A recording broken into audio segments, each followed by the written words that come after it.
Hi friends, स्वागत है आप सभी का मिशन क्वेश्चन सेंटर में। इस वीडियो में बात करेंगे प्रदूषण एवं रोग के बारे में डिस्कस करेंगे। एनवायरनमेंट का बहुत ही इंपॉर्टेंट टॉपिक है। यहाँ से कौन कौन से क्वेश्चन बनते हैं, प्रीवियस ईयर के सभी क्वेश्चन इसमें डिस्कस कर लिए जाएंगे। चलते हैं सीधे क्वेश्चन पे ही चलते हैं। पहला क्वेश्चन क्या पूछा गया भैया? क्वेश्चन पूछा गया आपसे, कहता है क्या है, कहता है कि स्वचालित वाहन निर्वातक निर्वातक का सबसे अविषालु धातु प्रदूषक कौन सा है? तो लेड हो जाएगा। अविषालु मतलब विषालु नहीं होता है, इसमें लेड हो जाता है। ठीक है, लेड हो जाएगा। उसके बाद में स्वचालित वाहनों में एंटी नॉकिंग एजेंट के रूप में लेड का प्रयोग किया जाता है। धुएं के साथ विमुक्त ये लेड सबसे अविषालु धातु प्रदूषक होते हैं। लेड के कारण केंद्रीय तंत्रिका तंत्र, मस्तिष्क, पाचन तंत्र इत्यादि प्रभावित होते हैं। ठीक है भाई। कहता है क्या है, शरीर में क्वेश्चन क्या पूछा गया? कहता है कि शरीर में श्वास अथवा खाने से पहुंचा शीशा स्वास्थ्य के लिए हानिकारक है। पेट्रोल में शीशे का प्रयोग प्रतिबंधित होने के बाद से अब शीशे की विषाक्तता उत्पन्न करने वाले स्रोत कौन कौन से हैं? तो ये प्रगलन इकाइयाँ जो भट्टियाँ होती हैं, पेन और पेंसिलें और पेंट, फिर उसके बाद केस तेल या प्रसाधन सामग्रियाँ। तो इसका आंसर है 1 और 3 का, मतलब प्रगलन इकाइयाँ और पेंट। ये वाला आपका सही आंसर हो जाएगा।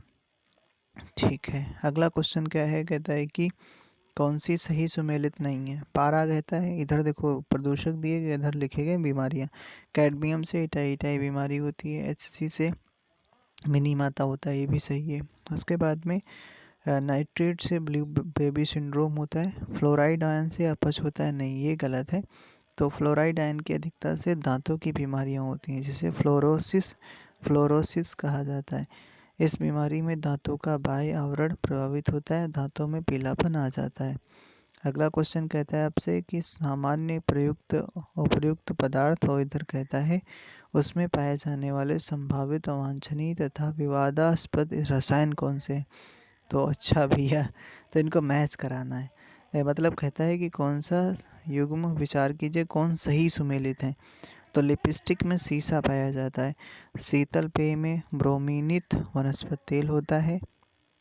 अच्छा, फिर चाइनीज फास्ट फूड में मोनोसोडियम ग्लूटामेट होता है। तो मतलब तीनों सही हैं। ठीक है, 1 2 3 जो तीनों सही हैं। इसके बाद में अगले क्वेश्चन पे चलते हैं। कहता है कि इधर वायु प्रदूषक दिए गए, इधर प्रभावित अंग दिए गए, इनको मैच कराना है। तो मैचिंग का इनको मैच ही कराना है। तो पहले चलते हैं भैया। तो एस्बेस्टास जहरीला पदार्थ है, इससे फेफड़े प्रभावित होते हैं। शीशा मानव शरीर में केंद्रीय तंत्रिका तंत्र को प्रभावित करता है।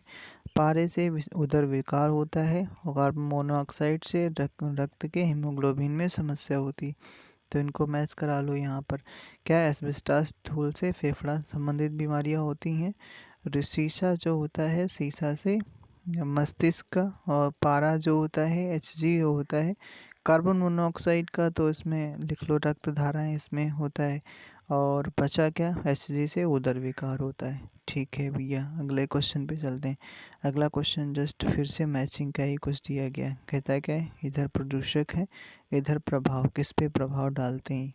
तो मतलब कार्बन मोनोऑक्साइड रक्त में घुलित कोशिकीय शोषण को बाधित करती है। ठीक है, और हृदय को क्षति पहुंचाती है। नाइट्रोजन के ऑक्साइड मानव शरीर में कैंसर उत्पन्न करते हैं। धूल कणों से श्वास संबंधी रोग होते हैं। सीसा मानव मस्तिष्क और केंद्रीय तंत्रिका तंत्र को प्रभावित करता है। ठीक है, तो अब तो इसको कर लेंगे। सीसा केंद्रीय मानव तंत्रिका तंत्र, धूल कण से श्वास संबंधी बीमारियां, नाइट्रोजन के ऑक्साइड कैंसर उत्पन्न करते हैं, कार्बन मोनोऑक्साइड से लीवर और किडनी को क्षति होती है। कार्बन मोनोऑक्साइड का ऐसा कुछ लिखा था क्या? इसमें श्वसन, कोशिकीय श्वसन को बाधित करती हैं और हृदय को क्षति पहुंचाती हैं। हृदय को क्षति पहुंचाती हैं, तो श्वास संबंधी रोग, इसको ये हो जाएगा। ठीक है, मतलब फर्स्ट का सी, फर्स्ट मतलब सी ऑप्शन ही सही है। तो ठीक तो है, सामने सामने मैचिंग है इसमें। अगला कहता है कि हाँ, इधर यहाँ से कहता है कि कौन से महत्वपूर्ण प्रदूषक हैं जो भारत में इस्पात उद्योग द्वारा मुक्त किए जाते हैं। तो पहला इसका हो जाएगा सल्फर के ऑक्साइड, सही है, इस्पात उद्योग द्वारा निकलते हैं। नाइट्रोजन के oxide, carbon monoxide, carbon dioxide, ये सभी चारों सही हैं ऑप्शन इसमें, चारों इसमें सही हो जाएंगे। अगला कहता है कि अनाजों और तिलहनों के अनुपयुक्त रखरखाव और भंडारण के परिणाम स्वरूप आविशों का उत्पादन होता है। एफ्लाटॉक्सिन के नाम से जाना जाता है। सामान्यतः भोजन बनाने की आम विधि द्वारा नष्ट नहीं होते हैं। एफ्लाटॉक्सिन किसके द्वारा उत्पादित होते हैं? तो फफूंदी के द्वारा उत्पादित होते हैं। घरेलू, अगला आपसे पूछा गया कई घरेलू उत्पादों जैसे गद्दों और फर्नीचर की गद्दियों में ब्रोमीन युक्त ज्वालामंदकों का उपयोग किया जाता है। उसमें उपयोग जो होता है कुछ चिंता का विषय, क्योंकि पर्यावरण में निम्नीकरण के कारण के प्रति उच्च प्रतिरोधकता है। वे मनुष्यों और पशुओं में संचित हो सकते हैं। तो ये सही है, मतलब दोनों सही हैं इसमें। अगले क्वेश्चन पे चलते हैं। अगला क्वेश्चन क्या कहता है?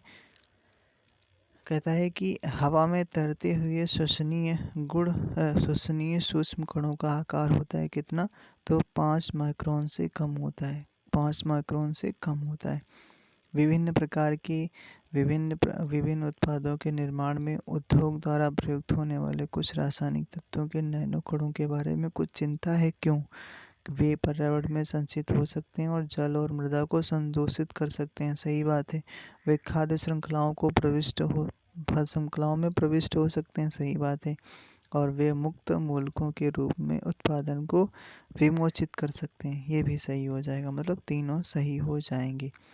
अगला है विविध प्रदूषण। विविध, ठीक है, विविध प्रदूषण इसमें ही आता है। यहाँ से कौन कौन से क्वेश्चन बने, सीधे क्वेश्चन पे चलते हैं। कहता है कि कौन सा प्रदूषण कारक जैवीय रूप से अपघटित होता है? तो ये मल हो जाता है। मल तो अपघटित हो जाता है, बाकी तो नहीं होते हैं। 2012 में जनवरी के माह में वह कौन सी मौसमी कारक था जो उत्तर भारत में असाधारण ठंड का कारण बना? तो ये ला लीना हो जाएगा। 2012, अच्छा 2012 के मतलब क्या है यार इसका? अच्छा, बाद में पेपर हुआ होगा फिर यूपी 2010 में मेंस हुआ। अच्छा ठीक। सरसों के बीज के अपमिश्रक के रूप में सामान्यतः निम्नलिखित में से किसे प्रयोग में लाया जाता है? तो ये लाया जाता है आरजी मोन के बीज लाए जाते हैं। आरजी मोन के बीज लाए जाते हैं। इंसिनरेटर्स का प्रयोग किसके लिए किया जाता है? कूड़ा कचरा को जलाने के लिए किया जाता है। इंसिनरेटर्स का प्रयोग। उसके बाद में किसके संदर्भ में ताप अपघटन और प्लाज्मा गैसीकरण शब्दों का उपयोग किया जाता है? अपशिष्ट से ऊर्जा प्रौद्योगिकी के लिए किया जाता है। फिर कहता है निम्न कथनों पर विचार कीजिए। कार्बन डाइऑक्साइड, नाइट्रोजन के ऑक्साइड, सल्फर के ऑक्साइड। फिर पूछा गया उपयुक्त में से कौन से उत्सर्जन ऊष्मीय शक्ति संयंत्रों में से कोयला दहन से उत्सर्जित होते हैं? तो ये सभी तीनों हो जाएंगे। ऊपर भी ऐसे क्वेश्चन एक था। फिर पूछा है घटना पूछी गई, इधर यौगिक पूछा गया। अम्ल वर्षा, फिर यौगिक, फिर क्लोरोफ्लोरोकार्बन, फिर प्रकाश रासायनिक धुंध, कार्बन मोनोऑक्साइड, हीमोग्लोबिन के साथ संयोजन, सल्फर डाइऑक्साइड, फिर ओजोन परत का क्षरण, असंतृप्त हाइड्रोकार्बन। फिर इनको मैचिंग करानी है, तो मैचिंग करा लो भैया। मैचिंग का इधर दे रखा है इन्होंने। अम्ल वर्षा सल्फर डाइऑक्साइड यौगिक्स की वजह से होती है। फिर प्रकाश रासायनिक धुंध जो होती है असंतृप्त हाइड्रोकार्बन्स के हीमोग्लोबिन के साथ संयोजन, कार्बन मोनोऑक्साइड, ओजोन परत का क्षरण, क्लोरोफ्लोरोकार्बन हो जाएगा। उसके बाद में पूछा गया आपसे भारत में निम्नलिखित में से किसमें एक महत्वपूर्ण विशेषता के रूप में विस्तारित उत्पादक दायित्व आरंभ किया गया था? तो ई अपशिष्ट प्रबंधन 2011। ई अपशिष्ट प्रबंधन 2011। अगला क्वेश्चन कहता है कि किसके अंगीकरण को प्रोत्साहित करने के लिए R2 व्यवहार संहिता साधन उपलब्ध करती है? तो इलेक्ट्रॉनिक पुनर्चक्रण उद्योग में पर्यावरणीय दृष्टि से विश्वसनीय व्यवहार के लिए R2 व्यवहार संहिता संबंधित है। अगला क्वेश्चन क्या कहता है? अगला क्वेश्चन आपसे कहता है क्या भैया CNG के बारे में पूछा गया। तो कहता है क्या है इसमें? कहता है कि CNG जो है आपकी वो उसमें क्या पूछा गया सार्वजनिक परिवहन में बसों के लिए ईंधन के रूप में हाइड्रोजन संवर्धित सीएनजी का इस्तेमाल करने के प्रस्तावों के संदर्भ में विचार कीजिए। सीएनजी के इस्तेमाल का मुख्य लाभ कार्बन मोनोऑक्साइड के उत्सर्जन का विलोपन है। गलत है इसमें। ईंधन के रूप में हाइड्रोजन सीएनजी कार्बन डाइऑक्साइड और हाइड्रोकार्बन उत्सर्जनों को कम करती है। सही बात है। उसके बाद बसों के लिए ईंधन के रूप में सीएनजी के साथ हाइड्रोजन को आयतन के आधार पर 5वें हिस्से तक मिलाया जा सकता है। सही है। सीएनजी की अपेक्षा एचसीएनजी ईंधन को कम खर्चीला बनाती है, तो ये आपका गलत हो जाएगा। तो आपके केवल 2 और 3 ऑप्शन इसमें सही हैं, बाकी सब गलत हो जाएंगे। उसके बाद में अगला क्वेश्चन क्या पूछा गया। अगला क्वेश्चन जल संरक्षण भी है, मतलब एक अलग टॉपिक है, इसको अलग नेक्स्ट वीडियो में कर लेते हैं। Thank you, thanks for watching. कैसा लगा वीडियो बताइएगा ज़रूर।